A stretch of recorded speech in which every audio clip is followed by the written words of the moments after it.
Eu vou ler a partir do versículo 10 e alguns versículos que o Senhor tem colocado em nosso coração. Quantos acharam, diga eu vou para o céu.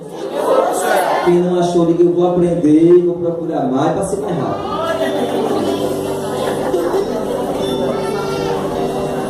Atos, capítulo 19, a partir do versículo 10, nos diz: e durou isto por espaço de 2 anos. Quantos anos? 2 anos. De tal maneira que todos os que habitavam na Ásia ouviram a palavra do Senhor Jesus, tanto judeus como gregos. E Deus, pelas mãos de Paulo, fazia maravilhas extraordinárias, de sorte que até os lenços e os aventais se levavam no seu corpo aos enfermos, e as enfermidades fugiam deles, e os espíritos malignos saíam. E alguns dos exorcistas judeus ambulantes tentavam invocar o nome do Senhor Jesus sobre os que tinham espíritos malignos, dizendo: escorujo-vos por Jesus, a quem Paulo prega. Os que faziam isto eram 7 filhos de Seva, judeu, principal da sinagoga dos sacerdotes. Respondendo, porém, o espírito maligno, disse: conheço a Jesus e bem sei quem é Paulo, mas vós quem sois? E saltando neles o homem que tinha o espírito maligno, e assim orando-se de 2, pôde mais do que eles, de tal maneira que nus e feridos fugiram daquela casa. Versículo de número 19. Também muitos dos que seguiam artes mágicas trouxeram seus livros e os queimaram na presença de todos, e feita a conta do seu preço, acharam que montava a 50.000 peças de prata. Assim, a palavra do Senhor crescia poderosamente e prevalecia. Podeis vos assentar, só se for dando glória a Deus,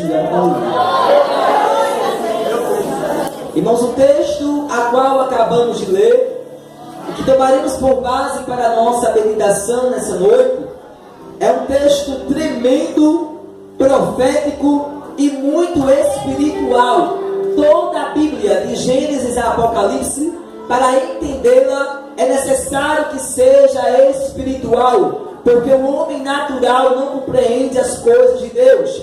O homem natural, quando lê a Bíblia, vai ter algum texto, alguma mensagem, alguma passagem, alguma situação que ele vai ler e ele não vai entender, porque os seus olhos espirituais não estão abertos. Mas quando o jovem é espiritual, quando a criança é espiritual, quando a mulher e o homem é espiritual, Deus dá a ele a interpretação da passagem e da mensagem, aleluia, e o texto fica muito mais claro. Mas quando nós adentramos a Atos dos Apóstolos, capítulo número 19, nós entendemos que houve um percurso, houve uma trajetória, houve um caminho, aonde a Bíblia vai dizer que a partir do capítulo 2 de Atos dos Apóstolos começa a dispensação do Espírito Santo de Deus sobre a face da terra, aleluia. Em todo o Antigo Testamento predomina Deus como Pai.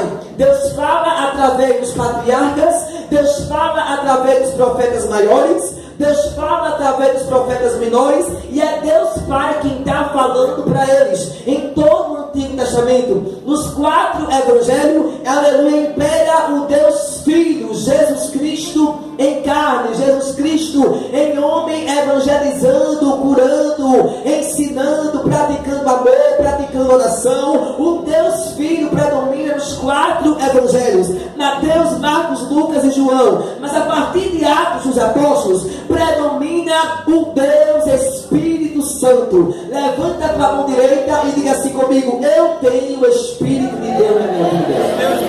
Outra vez, eu tenho o Espírito de Deus na minha vida. E quem tem o Espírito de Deus na sua vida, irmãos, ele vive uma vida de alegria. Quem tem o Espírito de Deus na sua vida, ele vive uma vida de triunfo. Quem tem o Espírito Santo na sua vida, ele passa até na cova dos leões, mas ele dá glória a Deus. Quem tem o Espírito de Deus na sua vida, ele até passa pela fornalha, mas ele agradece a Deus pelo fogo que está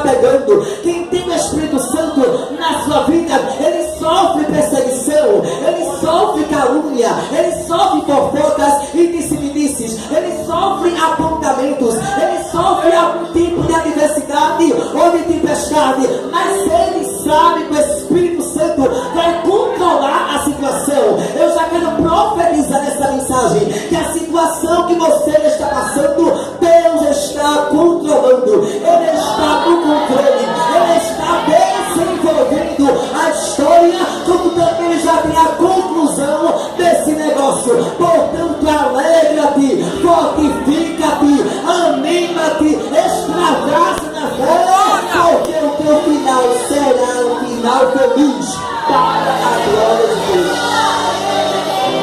E tem o Espírito Santo de Deus imperado com o avivamento da igreja que desceu no dia do Pentecoste. Aleluia! Eu já quero entender que Deus estava visando, que o Espírito Santo estava visando, estava de olho, estava observando ao perseguidor da igreja. Na sua época, o maior perseguidor da igreja, que era Saulo. Eu não vou me deter nas práticas carnais de Saulo, mas eu vou entender de uma forma objetiva que o que era lixo para o mundo, Deus faz um luxo celestial, que o que era pecador, Deus faz um pregador, que o que era destruído para a sociedade, Deus escolhe, Deus levanta, Deus dá uma lavagem de sangue e quiser um vaso escolhido na minha presença. Essa igreja tem vaso escolhido, na tua família tem vaso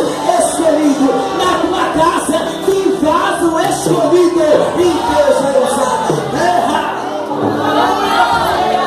Eu marco encontro com ele, irmão, depois da morte de um discípulo chamado Estevão. Em Atos capítulo 9, Deus começa a trabalhar na vida dele, mas antes de ele entender a profundidade da ressurreição, antes de ele entender a profundidade do reino de Deus, a Bíblia vai dizer que Deus deixa Saulo cego durante 3 dias. Aleluia! O primeiro dia ele passa pelo tratamento do Pai, o segundo do Filho e o terceiro do Espírito Santo. Aí Saulo começa a ser tratado por Deus e a ser quebrado por Deus. E ele vai parar numa rua chamada direita, na cidade de Damasco, na casa de um profeta chamado Ananias. E ele recebe uma oração, e depois que ele recebe essa oração, a vida dele não é mais a mesma.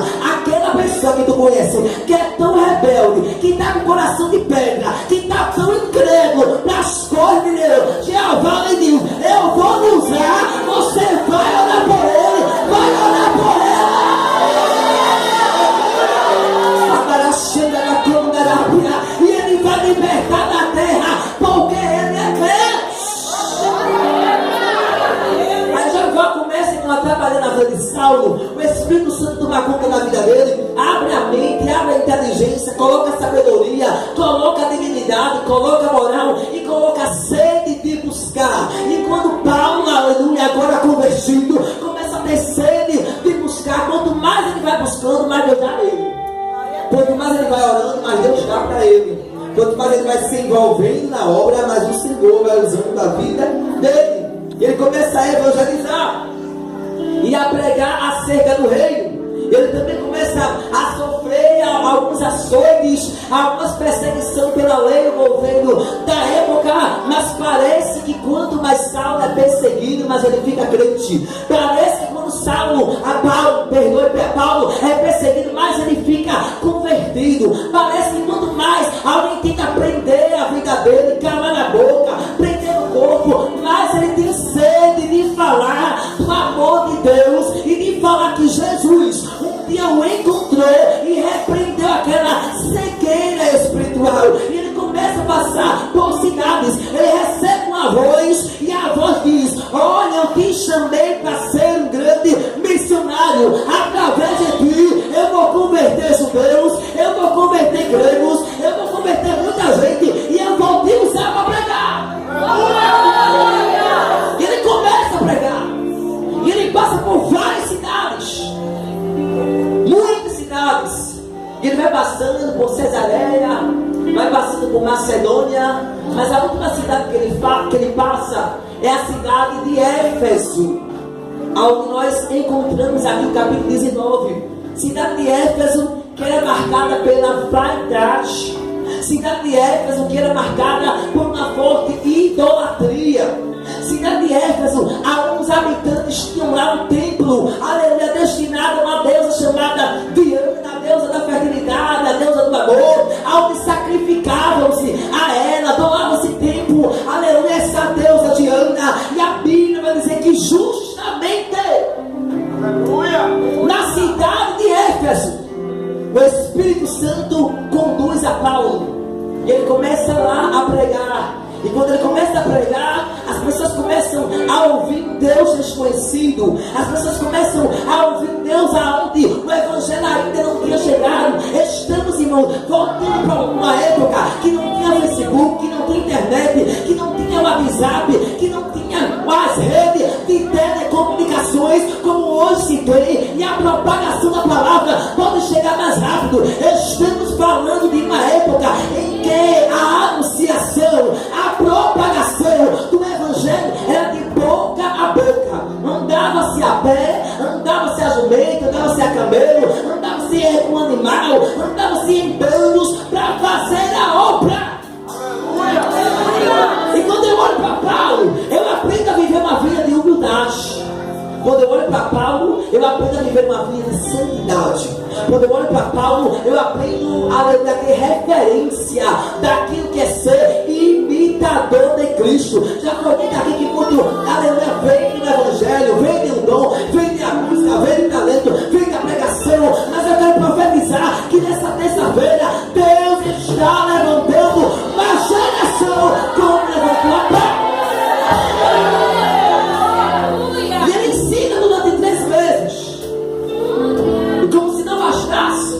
Parece que eu sinto e vejo na minha mente de historiador e pregador. Deus diz para Paulo: ainda não é o suficiente.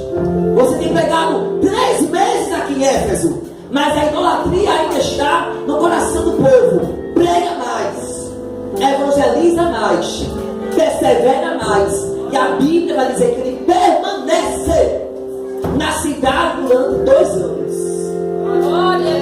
ensinando o que é servir a Deus, ensinando que não há outro Senhor a não ser Jesus Cristo, ensinando para as pessoas que somente Jesus é digno de honra, de glória e de louvor, ensinando as pessoas que Jesus é o dono do ouro, da prata, da alimentação, da vida, da respiração, que Jesus tem poder para repreender qualquer tipo de demônio, qualquer tipo de enfermidade, porque verdadeiramente Paulo conhecia a palavra que dizia, aleluia, em meu nome expulsarão demônios, curarão enfermos, operarão prodígios, sinais e maravilhas.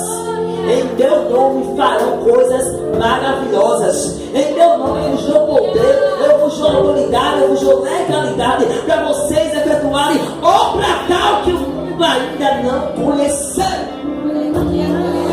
E Éfeso precisava saber, a cidade de Éfeso precisava saber que o dono da terra não era a deusa Diana. O dono da terra é o Senhor dos senhores e o Rei dos reis. Essa é o ciclo de Deus de profetizar, irmãos. Aleluia. Não julga, não condena aquela pessoa que de repente adora a Padre Cícero. De repente aquela pessoa que adora alguma santa, a Santa Bárbara, Santa Fátima, Santa Maria das Percatações, é tanta santa, mas não julga não condena não. Vai orando por ela, vai orando por ele, porque um dia o Jeová vai tudo na terra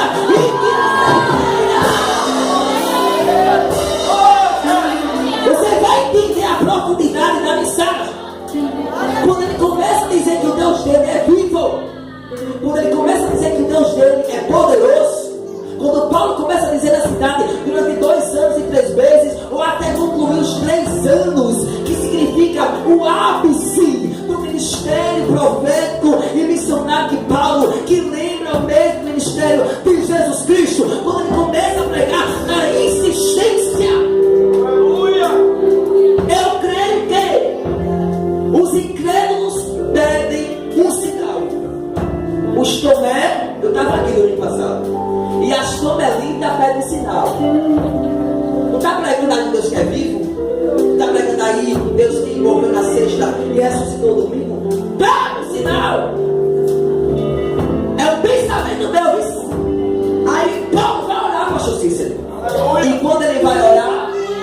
Espírito de Deus diz assim: eu vou usar as tuas mãos para efetuar maravilhas em Éfeso. Está pregando 3 anos.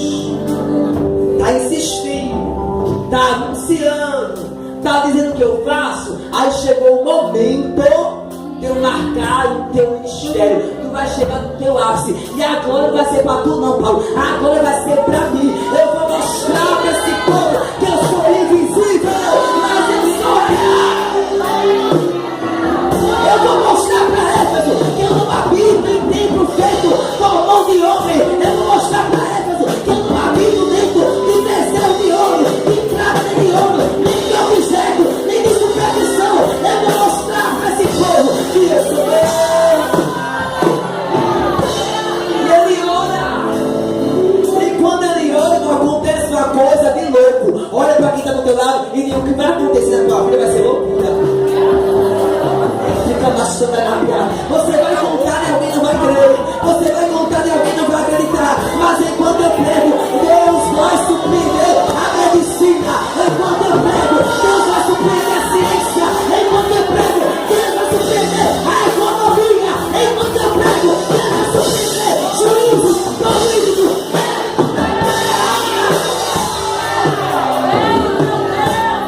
Aí ele ora.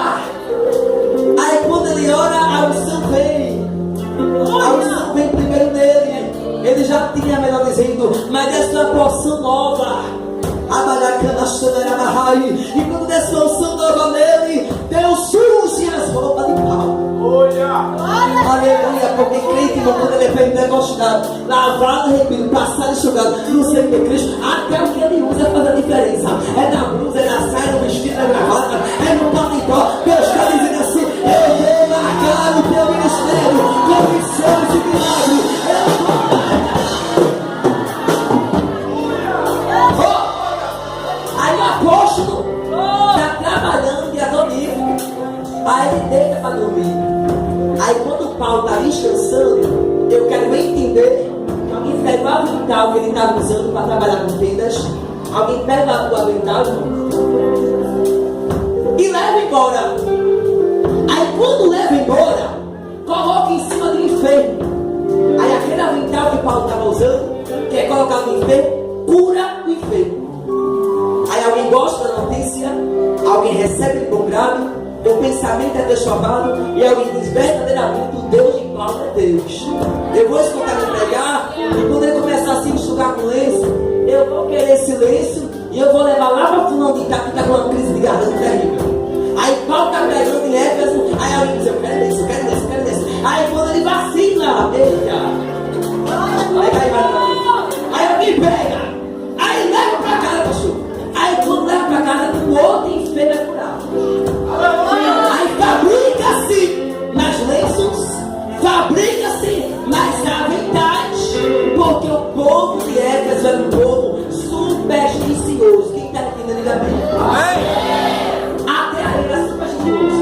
Mas aonde o ocultismo está, aonde a feitiçaria está, aonde a macumbaria está imperando como imperava em Éfeso, o Espírito Santo chega para expulsar os demônios. Eu não sei se você começa a se lembrar, mas em Éfeso capítulo 6, a partir do versículo 10, 11 e 12, a Bíblia vai dizer que o apóstolo Paulo escreve para os crentes em Éfeso: revestidos de toda a armadura de Deus, para que podeis, aleluia, ficar forte para enfrentar o inimigo, as potestades ciladas do diabo, porque a vossa luta não é contra a carne e o sangue, mas sim contra o reino espiritual. Paulo está falando de Éfeso. Sabe o que eu entendo, irmão? Que tem cidade que tem potestade, tem cidade que tem principado, tem cidade que parece enviar um demônio que fica governando, iludindo jovens, amaldiçoando os jovens, fazendo destruição nas famílias. E quando eu entrei aqui por essas portas e comecei a me concentrar, o Espírito Santo falava: eu vou expulsar uma porção de demônios do Egeu, eu vou expulsar uma porção de demônios do Juazeiro. Esta noite vai bater demônio e retirada de Maceió e na madruga.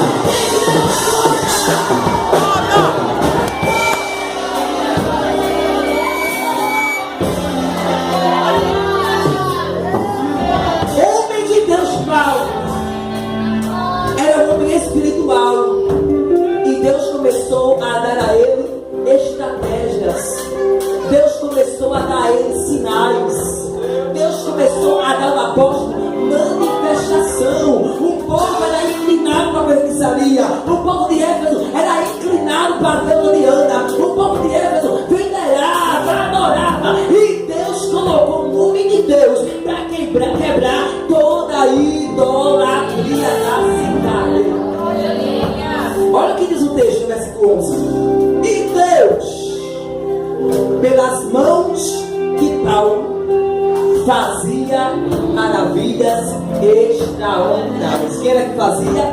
Deus. Através de quê? Através de quê? Das mãos. Olha para a tua mão aí. Na tua mão tem fogo. Olha para a tua mão, na tua mão tem unção. Olha para a tua mão, porque através da tua mão Deus vai expelir câncer. Olha para a tua mão, porque através da tua mão vai desaparecer caroço nessa igreja. Olha para a tua mão, porque através da tua mão vai desaparecer febre, inflamação, vai desaparecer ferramenta, contrato de inveja. Através da tua mão, aonde tu colocar a palma da tua mão, Deus vai abençoar, Deus vai abençoar, Deus vai abençoar. Glória a Deus. O apóstolo escreve a Timóteo: olha, levantai as vossas mãos sem ira e sem contenda. Levantai as vossas mãos para fazer oração, abençoando reis, sacerdotes, governadores, autoridades das cidades.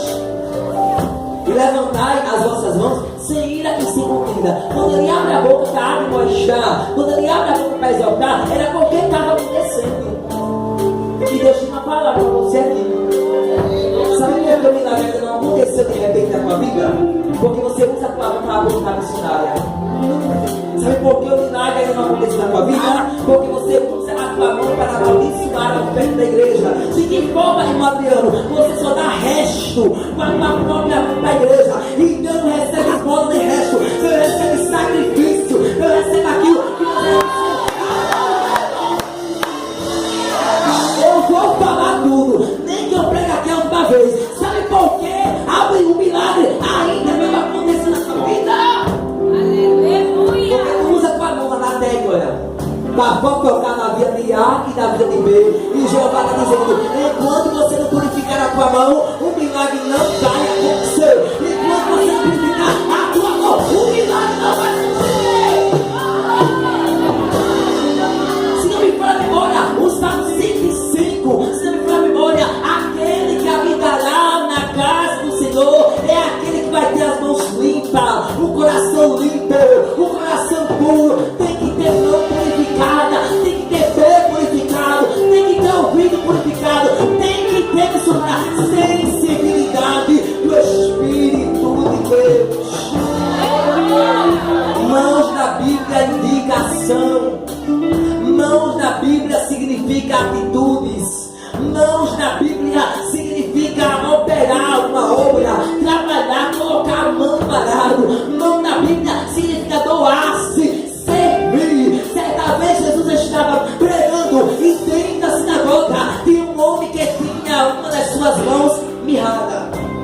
E Jesus chamou para ele, fez uma oração por ele, curou a vida dele e ele ficou com a sua mão sarada. Isso significa dizer que ele estava na sinagoga todos os sábados, mas a mão ainda estava mirrada. O homem simbolizava uma igreja que tinha a mão mirrada, uma igreja que não agia, uma igreja que não efetuava, uma igreja que falava, mas não praticava aquilo que estava pregando. Mas eu quero acreditar nessa noite que essa palavra que serve para mim, que serve para você, nós vamos praticá-la. O segundo entendimento, irmãos, que eu aprendo com Deus, é que o apóstolo Paulo não ensinou aos irmãos de Éfeso pegar alguns lenços. É que o apóstolo Paulo não ensinou os irmãos de Éfeso a usar os aventais para se curar. E que também o apóstolo Paulo não usou disso para vender. É forte. Lenços e aventais. Mas o que foi que fez o povo agir assim? A fé. Deus dá a fé para cada um de nós. E existe a oração que os discípulos disseram: Senhor, aumenta a minha fé. Aumenta a minha fé. Enquanto eu estou falando aqui, tu vai dizer para Deus: aumenta a tua fé. Porque quando Deus aumentar a tua fé, tu vai ver o que está vindo. Quando Deus aumentar a tua fé, tu vai sentir o que você nunca sentiu. Quando Deus aumentar a tua fé, tu vai contemplar o que nunca contemplou. Quando Deus aumentar a tua fé, tu vai entrar em lugares que ainda você não entrou. Quando Deus aumentar a tua fé, tu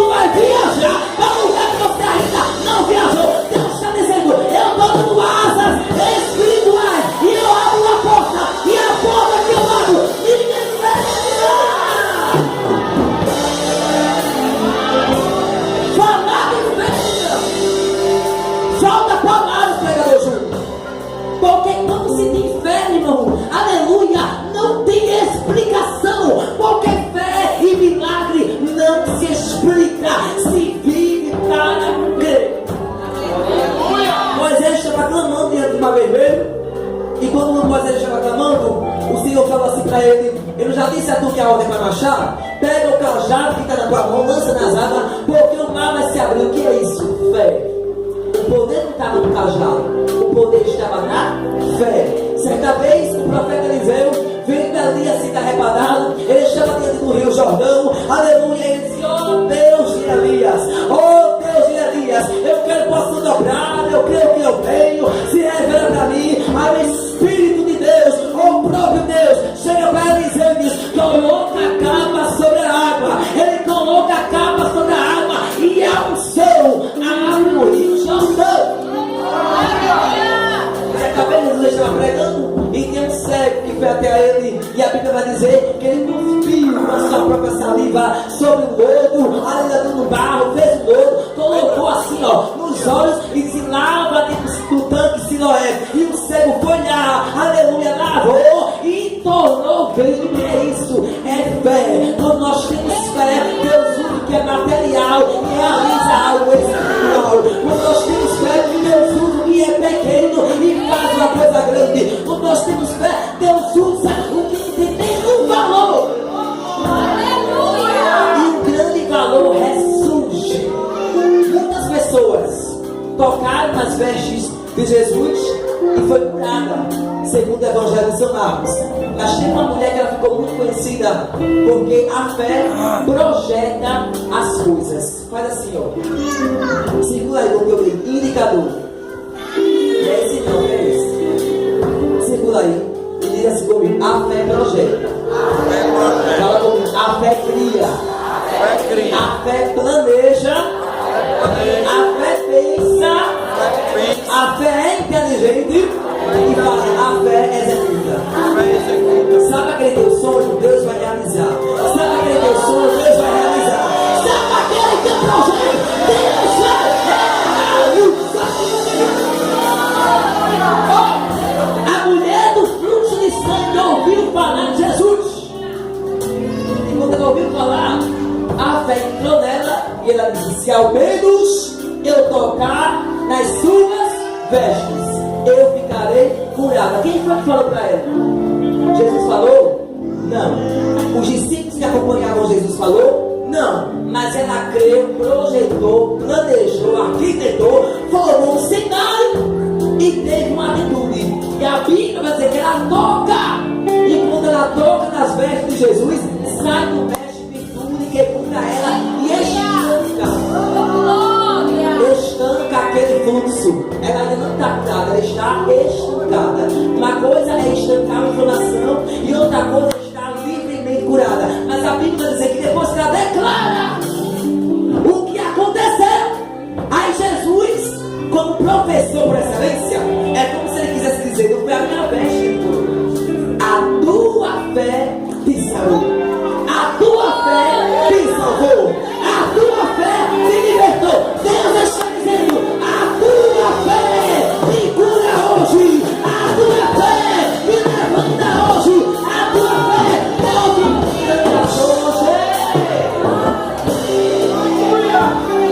Eu vou repetir: a fé projeta, a fé planeja, a fé arquiteta e a fé executa o seu próprio pensamento segundo a vontade de Deus. Paulo começou a pregar, começou a silvar, começou a evangelizar, começou a trabalhar, e as pessoas planejaram isso, criam nisso, acreditavam nisso, que o homem era tão ungido, consagrado, venerado, buscava tanto, era símbolo de santidade, era referência de humildade, e as pessoas acreditavam que seriam curadas através das coisas que o apóstolo usava. Aí a Bíblia vai dizer que um grupo de exorcistas, de homens malignos, de homens que negociavam a fé, de homens que ganhavam dinheiro com mágicas, aleluia, vai dizer que tenta imitar. Olha para o tema, mas tem que ser original. Em 4 minutos não tem essa parte, tem que ter original. Do jeito que Deus usa o pastor Cícero, não usa o Adriano. Do jeito que Deus usa o Adriano aqui, usa a missionária trombeta de fogo da Mara. Do dia, não família. A ferramenta é diferente, o Espírito Santo é o mesmo. Deus usava o apóstolo Paulo através dos seus aventais e do seu lenço. E Deus usava o apóstolo Pedro através da própria sombra, que o povo cria que a sombra dele curava. Sabe o que eu recebo ordem de Deus para profetizar nesse altar, debaixo da graça, que Deus vai lhe usar conforme a tua fé. Que Deus vai lhe usar conforme o dom que Deus te deu. Que Deus vai lhe produzir, vai multiplicar as obras conforme você se deixar ser usado por Deus. O que acontece? Sabe o que acontece? Que tem gente que não tem fé e ainda não crê e coloca a pedra no outro e não tem fé. Tem gente que não faz e não deixa ninguém fazer. Não vem para a consagração e não deixa ninguém vir. Para ele nada presta, para ele nada funciona, nem tchuiu para você. O meu negócio é o crente que tem fé. O meu negócio é o crente que fez a aliança com o Senhor. Eu vou te dar alguns exemplos para concluir essa palavra. Jesus, tu é lindo, meu Deus. Eu orei por uma irmã durante 2 anos. Uma pessoa muito rica, da cidade de Arapiraca. E toda vez que eu estava lá fazendo a obra, irmãos, ela sabia, ou ligava, ou dizia que estava lá, e ela ia bater na casa que eu estava. 6 horas da manhã, ou 6h30, ou 7 horas, ou 8 horas da manhã, e incomodar alguém antes da agência, sem ter intimidade, é forma de ética. Deixa o pastor dormir um pouquinho, deixa a pastora dormir um pouquinho, descansar. Essa irmã ia sempre pedir oração, e eu dizia as mesmas coisas. Deus vai dar vitória, Deus vai me dar o quadro. Aí eu orava de rasgar o céu. Aquela oração que todo crente de barraca ele faz. Ele ora, entra no mistério, o céu fica vazio, 2 anos vai ver o que está acontecendo. Aí desce tudo para lá, na sala. Eu orava durante 2 anos. E o problema dela era o marido. E havia separado dela. E assim, o homem não presta, o homem não dá certo, o homem não muda, aí você já vai levar o teu marido, já vai converter o teu marido, já vai fazer acontecer, mas parece que ela estava tapada. Quanto mais eu orava, mais ela dizia coisas contrárias. Aí ela como invocava, aí me escondia, me trancava, aquela guerra, sabe? E todo pastor deve ter alguém que vai me dar não, pastor, olhe por mim, porque o meu dedo está doendo, olhe por mim, porque a minha cabeça está doendo. Vai tomar um inflamatório, não. Tem coisa que não é oração, não. Deus deixou a medicina para a farmácia, é o nome dele ser glorificado na sabedoria que ele dá ao homem também. Orava diante de Deus. Orava hoje, rasgava o céu, fazia um barulho, descia para ver o que era. No outro dia, tocava a campainha, a irmã Val, minha amiga, dizia: olha, a Vânia está aí. E Vânia quer oração, porque está daquele jeito, e está tão triste. Aí eu orava por ela. De novo, sempre, quase nunca negava a oração. Não tinha paciência, evangelizando durante 2 anos. Aí teve uma época que ela ligou para mim. E quando ligou para contar as mesmas coisas. 2 anos orando, nada estava acontecendo, nada existia. Aí eu liguei, atendi e disse: irmã, aquela Bíblia ainda está na tua casa? Ela falou: está. Aquele som ainda está no rádio? Ela falou: tá. Mas cara, pega a tua Bíblia aqui na tua casa e lê o Salmo 91. Ela falou: amém. Tem CD aí, irmã, para você colocar para tocar? Assim, Deus, quem é que tem? Tem Aníbal, tem Chico Cavalhari, tem Marcos Antônio, tem Jesus Rufino. Aí foi dizendo, né? Ela disse: olha, é meio-dia. A senhora começa a escutar um monte de louvor. E agora, para meia-noite, e aproveita e expulsar. Escuta um monte de louvor, depois que tu deu o Salmo 91. Aí depois você vai me dizer o resultado.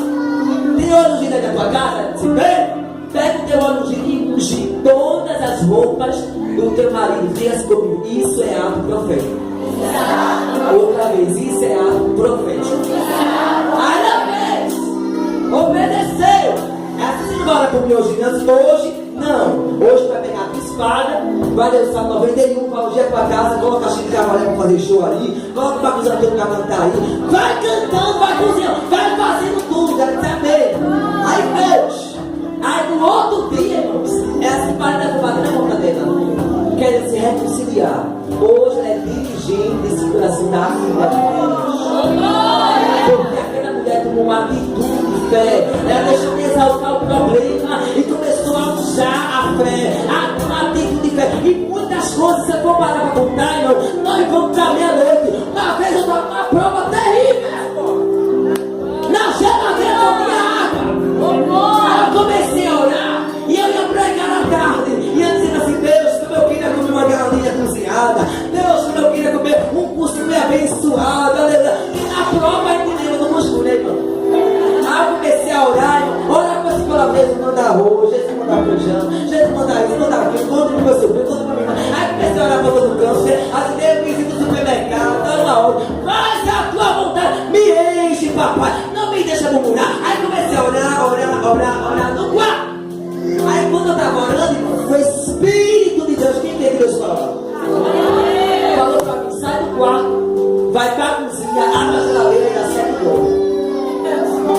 Aí minha mãe estava lavando roupa, irmão, e a minha mãe é meu Domelita. Me chama de Domelita, é meu Domelita. Aí eu disse: meu Deus, já comigo, né? Se eu for dar uma glória, uma hora dessa, a minha mãe vai dizer que eu estou doidando, que eu deixo para dar água na igreja. E aí eu obedeci. Mesmo assim eu fui abrir a geladeira. Está servindo para alguém, viu? Está servindo, eu estava falando. Quando eu abri a geladeira, eu dei o primeiro glória. Depois deu o segundo. Quando deu o segundo, ela disse: pô, que doido. Meninas para dar na igreja. Eu já sabia que ela ia falar isso. Mas ela não me deteve. Aí eu fiz igual Bartimeu. Quanto mais minha mãe tentou me calar, mais eu clamava mais alto: glória, glória, glória, glória. Glória. Deixei a geladeira, me arrumei, fui para a consideração. Quando eu estava pregando aqui na Senhor Jesus Cristo, na Rua Formosa, até hoje eu não descobri qual foi esse irmão. A minha mãe disse que recebeu o telefonema, que eu tinha deixado o telefone em casa, e alguém perguntou o endereço, eu batei lá e disse: olha, eu estava fazendo uma feira para minha casa, eu contei tudo para minha casa. E quando eu estava aqui no compra, na fila, o Senhor falou assim para mim: faz outra feira e leva para casa de Adriano. É urgente. Aí eu preparou tudo, deixou na minha casa e disse assim para minha mãe: não diga a ele quem foi. Fique entre você e Deus. E minha mãe guarda segredo até hoje. Quando o Adriano perguntar quem foi, você vai dizer: foi o mensageiro. E aí quando eu voltei a situação, está com muito assim, ó, na sala, aleluia. E eu disse: mãe, você não guarda esse negócio, quem foi que trouxe? Foi meu pai. Disse: não, foi um irmão que trouxe aqui, mas ele pediu para não dizer, aleluia, o nome dele. Eu não fiz negócio contigo nem com ele, fiz com Deus, eu vou guardar o segredo. Mas ele disse assim: diga para o Adriano que foi um mensageiro. E eu não tirei da sala, para quando você entrar pela porta, tem uma surpresa. E eu fiz verdadeiramente a surpresa. E na veio tinha tudo que eu pedi a Deus. Há 2 meses atrás, eu preguei em Palmares, Pernambuco. E quando eu olhei para uma irmã, o Senhor falava assim para mim: a roupa que ela está usando é emprestada, os cartões dela estão bloqueados. Mas pega essa faca que está na cozinha e arrocha dentro da bolsa dela. Todo profeta é doido, isso. Todo crente pentecostal é meu, irmão, doido. Não tem que entender não que você vai ficar mais doido. Aí eu fui lá, peguei um pouco de farinha e disse: irmã, Deus manda jogar essa farinha dentro da sua bolsa. É você mesmo. Eu vou crer, porque tu profetizou que Deus ia multiplicar o combustível do meu esposo e o Senhor multiplicou. Bora, rocha farinha! Peguei um pouco, comecei a derramar.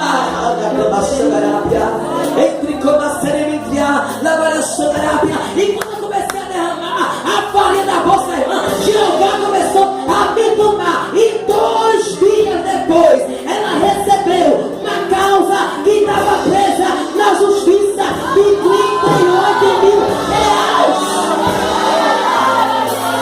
Aí mudou o guarda-roupa, aí mudou as coisas, aí abençoou o vaso, aí abençoou a igreja, aí pôs aquela alegria toda. E na mesma semana teve culto de ação de graça. Sabe o que é isso? Fé! Se coloca em pé. Eu tenho muito para falar de Jesus. Deus faz como Ele quer. Deus faz como Ele quer. O tempo é de Deus. O apóstolo Paulo começou a pregar e ele insistiu na mesma cidade durante 3 anos. E eu tenho um negócio para dizer para você que é avexado. Eu tenho um negócio para dizer para você que é apressada.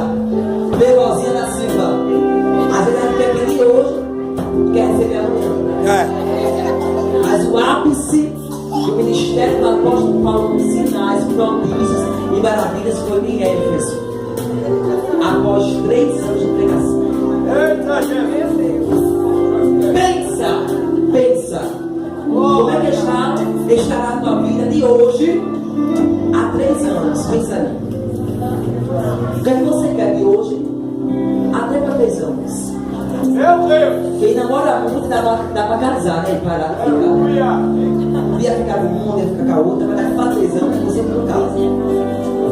Daqui pra 3 anos tem mulher que pode engravidar, amém? Avalias Maria, Jeremias, de classe A. Eita, na sua milícia. De hoje para 3 anos, quem morava em casa de aluguel pode ter casa própria sim. De hoje, Deus está falando para 3 anos, se Jesus não voltar, aquele negócio que está emperrado pode ser liberado. Você vai sair desse PC, você vai produzir. Você tem crente, irmão, que ele não muda. Ele começa até a esperar, mas de repente ele estreia, aí volta. Aí começa 1 ano, 2 anos, depois vai tudo errado. Aí fica voltando para a vida. E Deus está falando: olha para o trem, mas assim, de hoje a 3 anos vai estar melhor. Vai estar mais bonito, vai estar mais chique, vai estar mais cheiroso, vai estar com carro, vai moto, vai ter amor.